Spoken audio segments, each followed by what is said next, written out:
Hey everybody, how are you guys doing? I'm Eric Airlock, and this is another talk on logic, philosophy, and specifically Frege, who is a very important precursor to Russell and Wittgenstein. And I have to do a bunch about Wittgenstein I am looking forward to doing, and so it is very important to carefully cover Frege and Russell, and then early Wittgenstein, and then onward to later Wittgenstein and some of my favorite philosophy of modern times. So, with all of that, please see my other videos. And yes, let's get onward here to the story of Frege and how he's adding here to logic and what becomes formal mathematical logic in modern times, which very much takes us to early versus late Wittgenstein. So ancient Greek philosophers such as Heraclitus, Plato, and Aristotle, they thought about the world. Early modern European philosophers such as Leibniz, Kant, and Hegel thought about the world, but also thought very much about the mind that recognizes the world. Ancient Greek philosophers very much assumed the world was somewhat a mentality of sorts. Modern Europeans more focused on how the world is what we can in the late 1800s and early 1900s call psychological. So the mind is very much reality, is something that we could say today in a more modern sense. And today's Anglophonic analytic philosophers who dominate the American scene think about language that expresses the mind recognizing the world, very much focusing on not just the world and not just the mind, but on language use, and more than most other branches of philosophy, which actually makes it very logocentric, not just language-centered, but logic-centric, focused on what is logic. So Hans Sloge was my favorite philosophy teacher at Berkeley back in the day, and he is an expert on Frege and Wittgenstein. So he argues, and I am dependent on his work here for this talk on Frege very much. He has an excellent book on Frege, and more than just one book, a central book on Frege, and many books on social and political philosophy, Wittgenstein, and many fine, amazing subjects. But in his central book on Frege, which was, I believe, written in the 1980s, and I studied well for this talk, he argues in that book, which I very much like, and it fits very much what I like about the transition from early to later Wittgenstein in what Sloge thinks.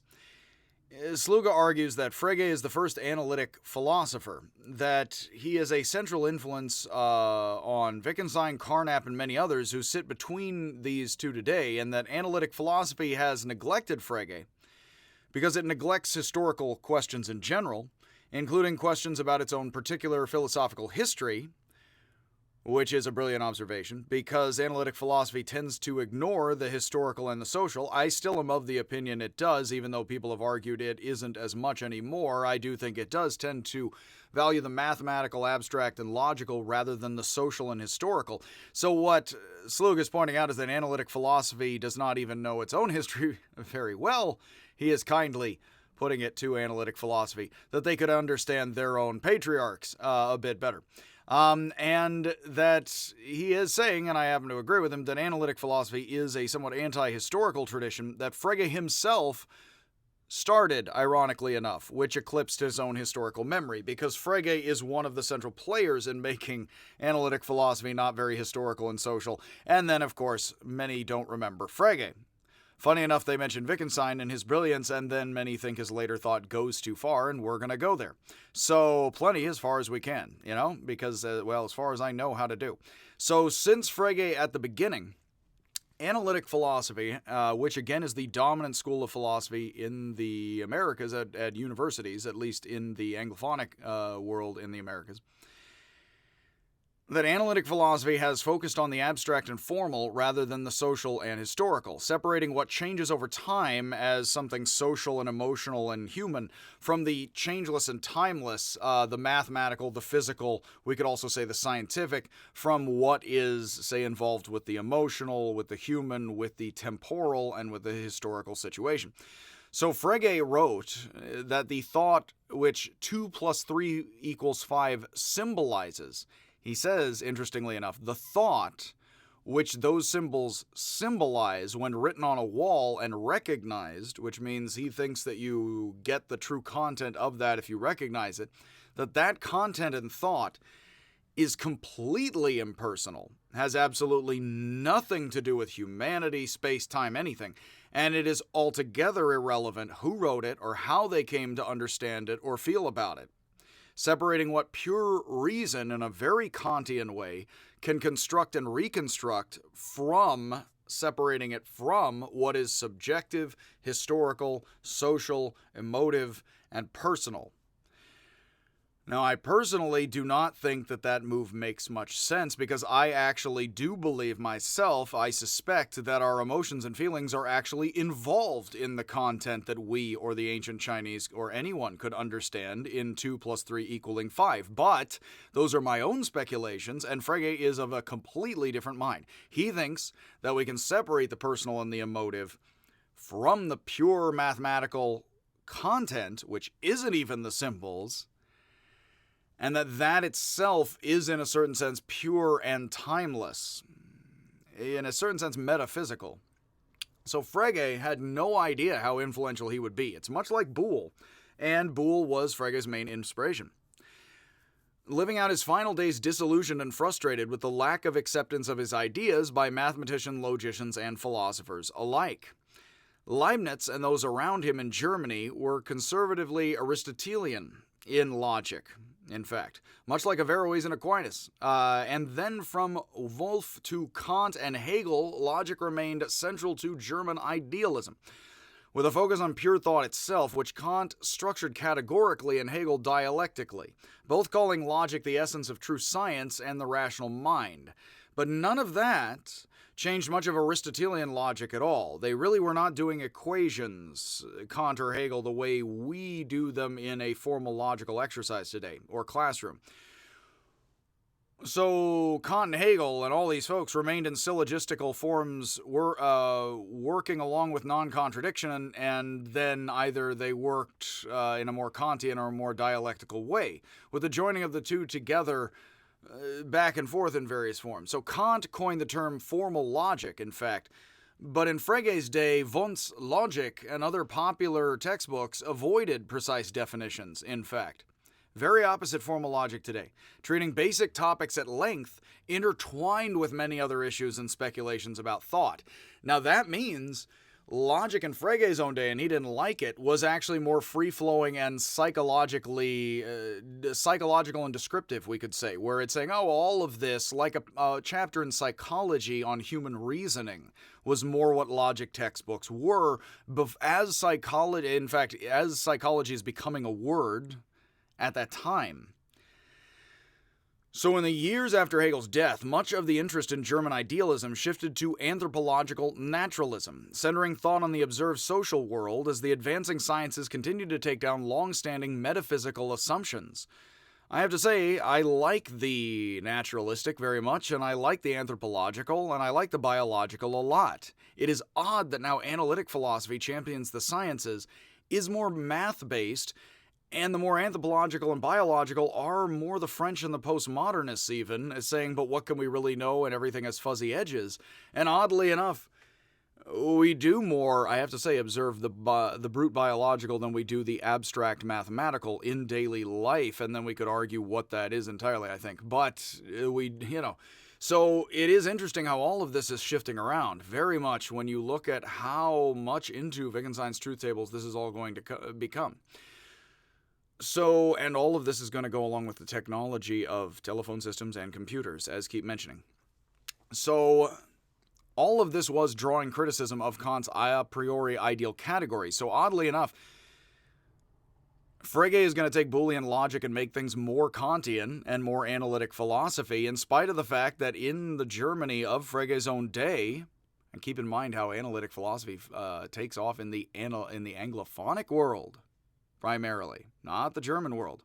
Frege's thinking catches on in Britain, along with an Austrian who moves to Britain named Wittgenstein.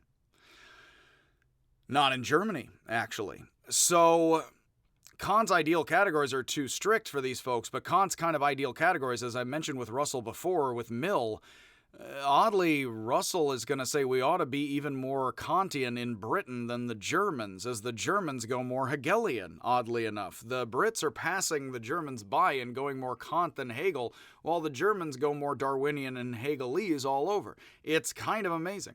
But Darwin, Marx, Feuerbach, and others brought this into the popular thought of Germany and Britain, the questioning of Kant's ideal categories. British empiricists such as Hume and Locke, and I think there's echoes of all that in Alice, argued we are a blank slate with no ideas or ideals originally in us. It would be Mabel in Alice a bit, and Who Am I or Mabel is a bit Locke very much. And they fit new developments in biology and what is increasingly called psychology of the time. Frege wanted to prove Mill wrong about the subjective empirical logic. Now, if you remember Mill, I am a big fan of Mill and Carroll seeming to use very Millian logic in saying, well, we add two things together and we get a product that's not very mathematical because that's more how we do math. And so Mill says, well, yeah, we are adding and subtracting just things of daily life. Frege, of course, does not like that because he's after that pure content beyond the symbols on the wall that is timeless and not simply cultural. And Mill has argued that logic is essentially nothing other, and I am strongly attracted to this view, of practically putting things together or not with our hands and then increasingly our minds after we have put things together as blocks and other things with our hands. So with all of that, Frege actually wants to save the pure Kantian content here. He wants pure categories to back up math in a pure way. I again actually think Mill is right that it is subjective and emotional and doing things with our hands, and I like late Wittgenstein because of that. But Frege is going here against all of that, and he wants certain and objective truth, because there is something to the click and the feeling that things fit of 2 + 3 = 5. I import the feeling things fit of Wittgenstein. There is something to the click of mathematics that is far more certain than anything we can almost ever observe in the world, and Frege wants to figure out that. And he's still trying to look for that, somewhat like a German now, in the mind. I think Wittgenstein is correct to find that not in our mind, but in the ways we interact with everything as forms of life, inside and outside of us. But Frege is trying to find those Kantian glasses in the skull. He's trying to find what gives us the pure truth of 2 + 3 = 5. And in the more modern world of Germans, rather than Greeks and Indians and Chinese ancient philosophers, Frege is trying to find something like psychology, although he, I do not think, likes that term at all. We'll get into that. He wants something like what is math itself and its pure content, and he is going to do that in a very Kantian way, not with Mill. So Frege was devoted to both Leibniz and Kant's position that reason is supreme, and what is truly known is through reason alone, apart from all subjective experience and psychological conditions. If you listen to my lectures on Kant and everybody, I very much mention again and again I am not a Kantian because I don't think there is pure reason itself, because I am a Wittgensteinian.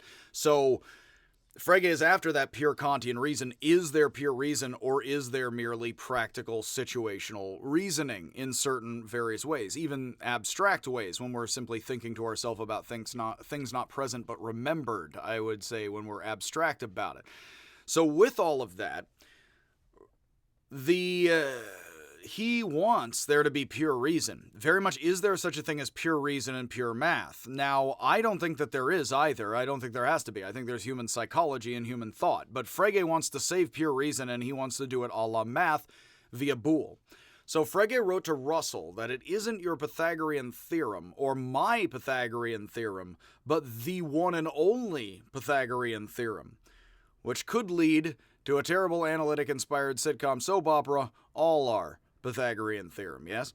It's all our children of Pythagoras and the sun, under the sun, or something. Yes, let's move on. In his Foundations of Arithmetic, Frege defended his new Kantian take on what he called analytic truth and logic, which isn't hip to the Germans, who are not so into Kant right then. When a proposition is called a posteriori, Kantianese, or analytic in my sense, this is not a judgment about the conditions, psychological, physiological, and physical, which we have made it possible to form the content of the proposition in our consciousness. Nor is it a judgment about the way in which some other man has come, perhaps erroneously, to believe it to be true, because somebody could randomly come up with your idea accidentally and wrongly, but it turns out it's a stop clock that's occasionally right, which is an issue in analytic thought. Rather, it is a judgment about the ultimate ground upon which rests the justification for holding it to be true. So the ultimate ground, notice. Now he's actually saying in there, I have a cat who is scratching away for minutes. Hold on a moment. Historical circumstance. Buddy, could you please give it a rest? Please give it a rest. Please. Thank you,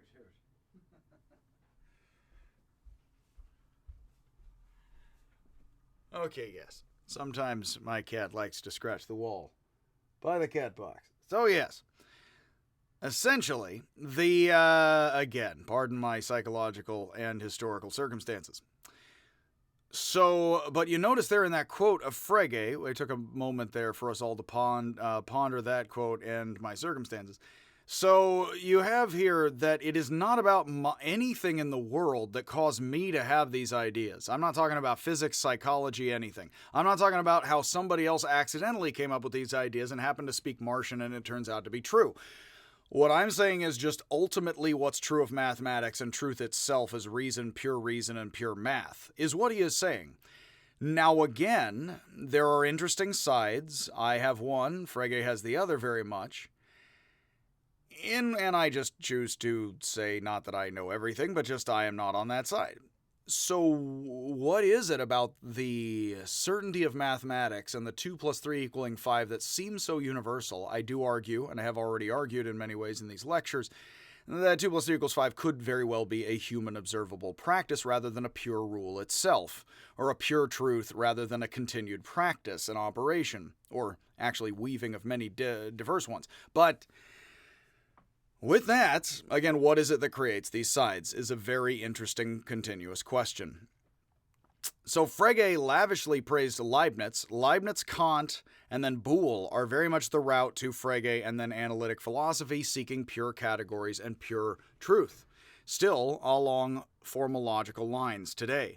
Frege lavishly praised Leibniz, saying hardly anybody can measure up to him, and that the seeds in his works on logic took time to bear fruit, ignoring pretty much, I have to say, which along with historical circumstances, all of Leibniz's bizarre, rather metaphysical rather than historically based ideas, that we are all separate monads and the world is essentially a grand illusion. Frege says his idea of a lingua characterica, I am probably screwing that up, somewhat like Peano's Latin sine inflexione, is Leibniz's greatest idea, a universal logical language that works as a calculus for scientific truth.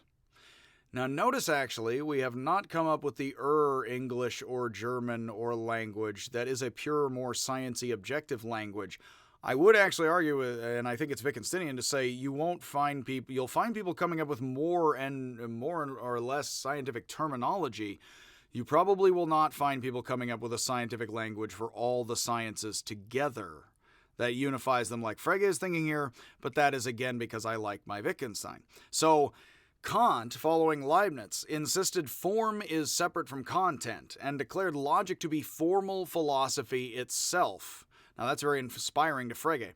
Frege took the insights of Leibniz and Kant, ignored almost everything else in their philosophies, and stuck to this narrow focus with rigid designation. I have to joke. Angering Neo-Kantians who knew him. He was actually more narrow than others of his Neo-Kantians. In his Begriffsschrift, and I'm screwing that up completely, 1879, his concept script or concept notation. Again, he does believe emotion-free he can give us the contours of pure thought, and they are mathematical and Aristotelian in some way in base. Boolean. Frege borrowed bits from Aristotle, Leibniz, Kant, and Boole to create a formal logic which eventually replaced the logic of Aristotle at universities in the 1900s. Eventually. After he was dead. Again, like Boole, he did not know that. Much as Galileo's physics had replaced Aristotle's at the beginning of European modernity, and then Newton and others. Which, as I argue for Carroll, helpfully concealed the categories very much from everybody, although Aristotle is holding it in the middle of that painting by Raphael, not the Ninja Turtle. Yes. Frege wrote that Aristotle's syllogisms were inadequate and an obstacle to the pure reasoning Kant sought.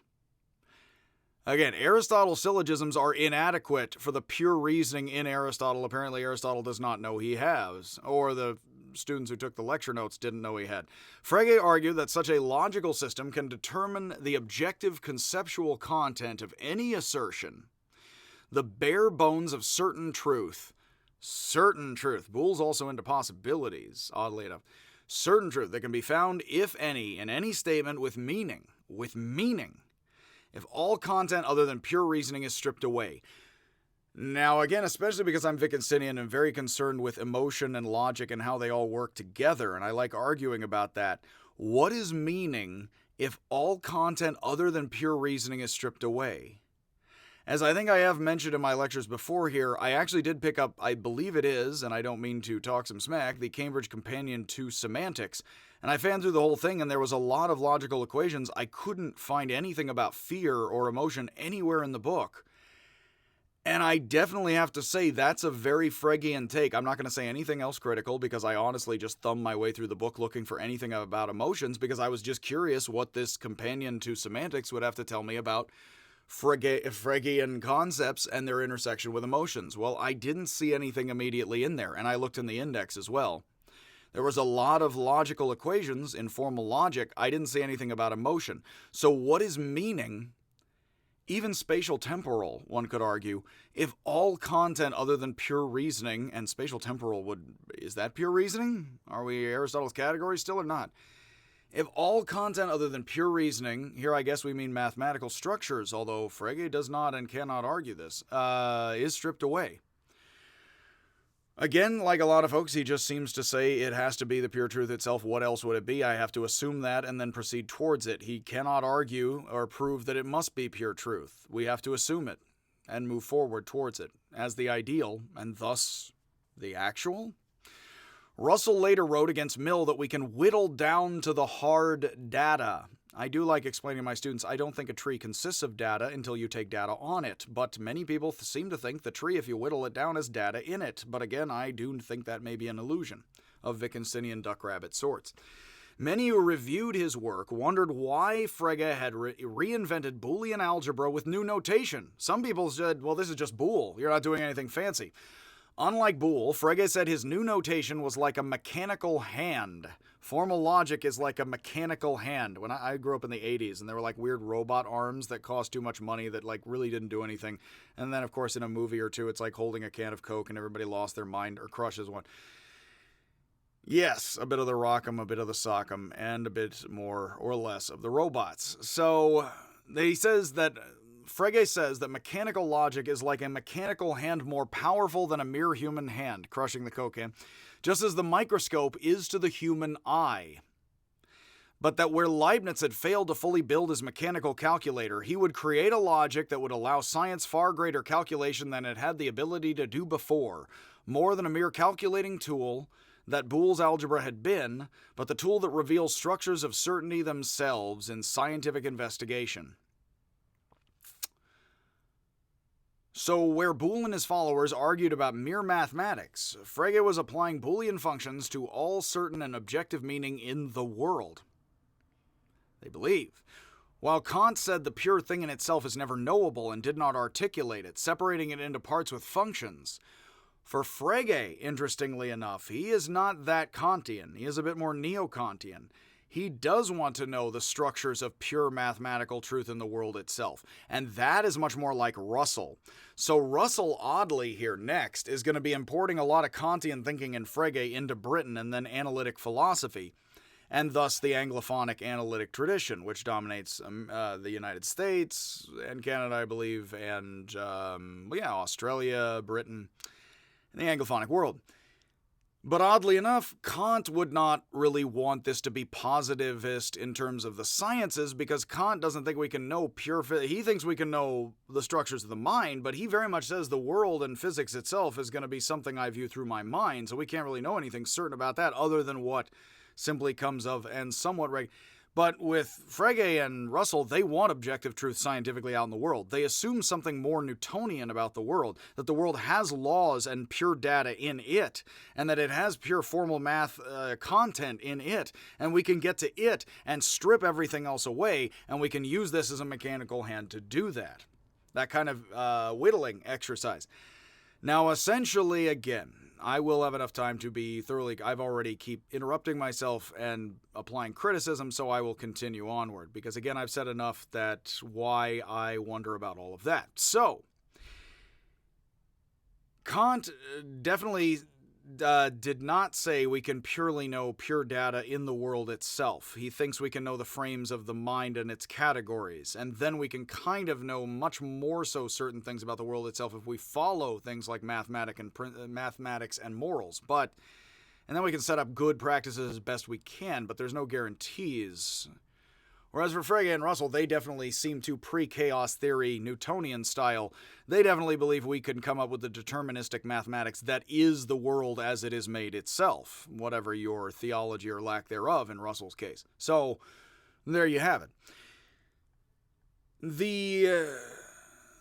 So yes, essentially for Frege, all we know are justified articulations we can make about things with speech, and other than this we can know nothing at all with certainty, whatsoever. Frege argued we can think a thought by articulating it truthfully, whether or not we then judge the thought to be true, showing we grasp the structural content independently of the truth of the content, he believes. It is not judgment of truth that makes the thought, but the structure of the truth, clearly understood, that allows us to determine the truth of the thought.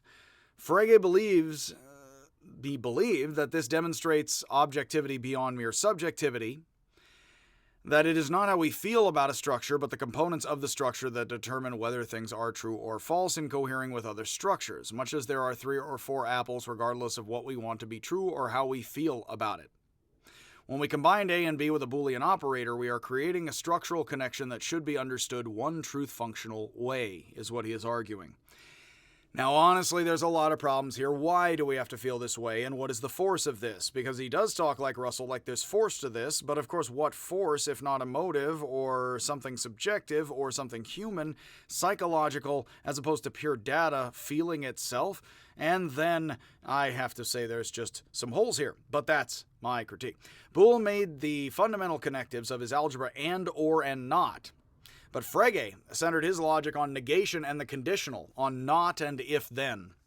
Now, Wittgenstein, following both of these guys, in his truth tables, uses all 4 of these, along with the biconditional if and only if, included in ways by both Boole and Frege in their systems as the 5 basic connectives of truth table logic. And I do, in the course of my in my intro logic class, I teach people the history and context of logic, and then I teach them the basics of Wittgensteinian truth table logic, because the basics of formal logic are nice to know, and then it is also important to see why that is a tool and a proto kind of computer language.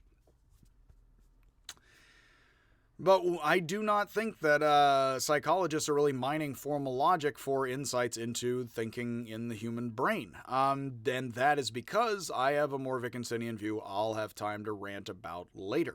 Frege knew that we use conditionals in more than one conventional way, and that is a very big problem for this. Or and I've been fascinated about this since I heard it as an undergrad. We actually use or and in slightly different ways, and that is a problem for people like Frege and Wittgenstein in his early period, because if we use or in slightly different elastic ways, Wittgenstein says in his later period, we don't use addition in slightly stretchy ways. We use it one way, if you understand me. It just comes out to the answer, not more or less the answer, sometimes more, sometimes less. So, in truth table logic, we treat if-then as a promise that is true unless broken.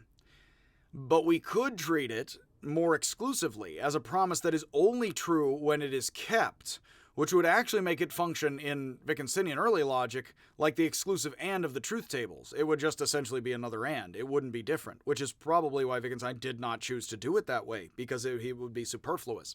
2 different signs would mean essentially the same thing. It's only true when everything is true and false if any element is false. Just as and or can be inclusive and exclusive in everyday use, and I do rant about this in my early videos about logic for the intro for the logic class, and in the middle are quite interchangeable, Frege knew that he had to define the connective one rigid way. So he argues the logical kernel of the connection. He says the logical kernel is his metaphor, like a kernel of popcorn.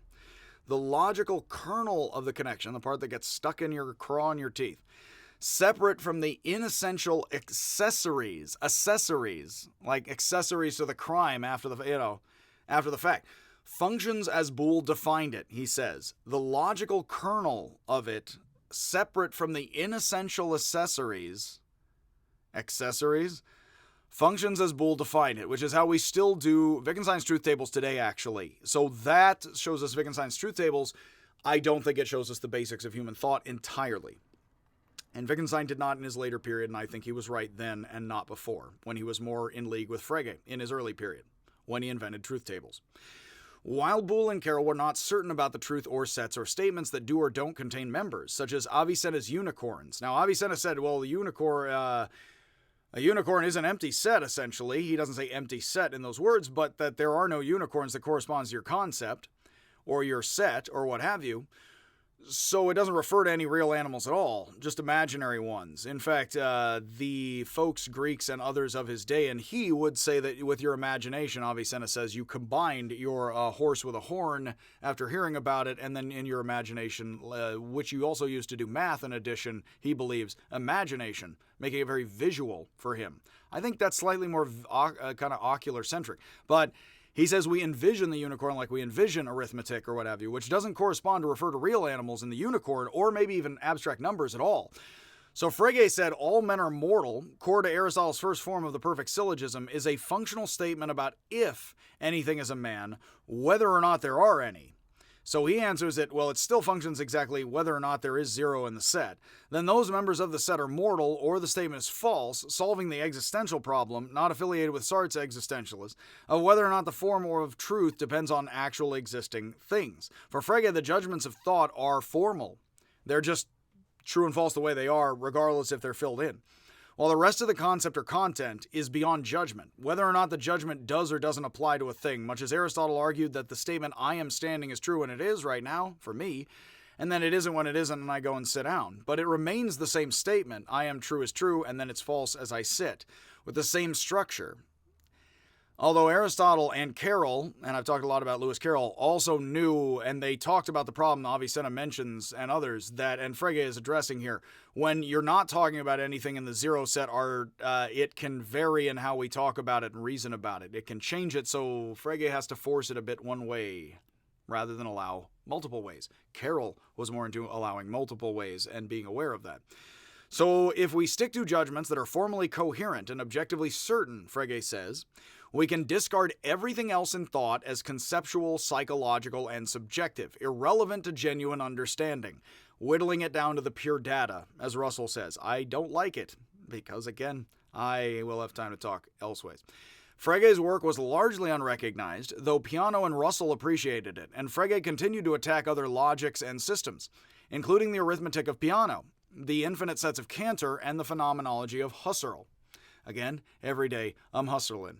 Unfortunately for Frege, and my own sense of humor, Russell noticed a fatal contradiction in Frege's system just as Frege was publishing the second half of the work, which is sad. Russell's paradox, which Frege admitted his logic never recovered from, is, if we say that a set contains all things except itself, does it contain itself or not? If it doesn't contain itself, it qualifies as a member of the set, as it contains all things except itself. And if it doesn't contain itself, then it doesn't qualify, but it contradicts its original definition, as a thing that doesn't contain itself. Now, Russell came up with this partly with the Lewis Carroll problem of does the barber shave himself, and it's of a similar form. Russell tried to solve this problem by declaring sets of sets to be a totally separate being called types that has its own behavior, which I think didn't really work for him, and also, why is a set a type necessarily as opposed to function like a set also? So he was working on this as the foundations of mathematics with Whitehead, but this simply kicked the contradiction and the can down the road, where he hoped Wittgenstein would solve it for him, which Wittgenstein tried to do in his early work with truth tables, before turning on them eventually. So Frege's most important student, Rudolf Carnap, who knows if you are lying to him through simple force of truthful, serious gaze, took the work of Frege, Russell, and early Wittgenstein and formed the Vienna Circle. I mean, in his picture, he looks deadly serious, who spread Frege's analytic philosophy and Russell's logical positivism to others between World War I and World War II. And just for historical insight, why would the world was very open after World War I and World War II and during it, to positivism as well as existentialism. Now, why would a bunch of human beings, in very contradictory, wise ways, develop and run towards modern continental philosophy, German and then French philosophy, which says the truth is really emotions and you're getting bound up in scientific facts. No, it's about the emotional and the art and the poetry. Continental thought wants to be art, someone said. And then why in World War I and World War II would an alternate, far more square, man, bunch of folks in analytic philosophy say, no, it's the opposite answer. It's actually a bunch of math and science, and that is the way out of world, And then there are, we continue. So actually what you see here is some people are trying to get emotion out, actually, in certain ways, to strip and whittle down to the pure mathematical truth of things, scientifically and mathematically, and others, meanwhile, are decrying all of that with the birth of modern art and continental German leading to French thought, post-war, post-World War II French thought, existentialism, postmodernism, which is very much a rejection of the logical and the scientific and the mathematical and an embrace of the functionally emotive. They wouldn't say functionally emotive, but I would. And that it is emotion that drives life and logic and meaning, not math and the pure data as the semantics and the meaning, like that book I mentioned. So that is going to get us to Russell, which is more hand-wringing about the same, and then we will be onward to Wittgenstein, his life, his earlier thinking, and then I will be diving very seriously into video after video about his later thinking. So much love, much happiness. Hopefully you enjoyed that, and you enjoy what will follow, and I will see ya, if I ever do. See ya.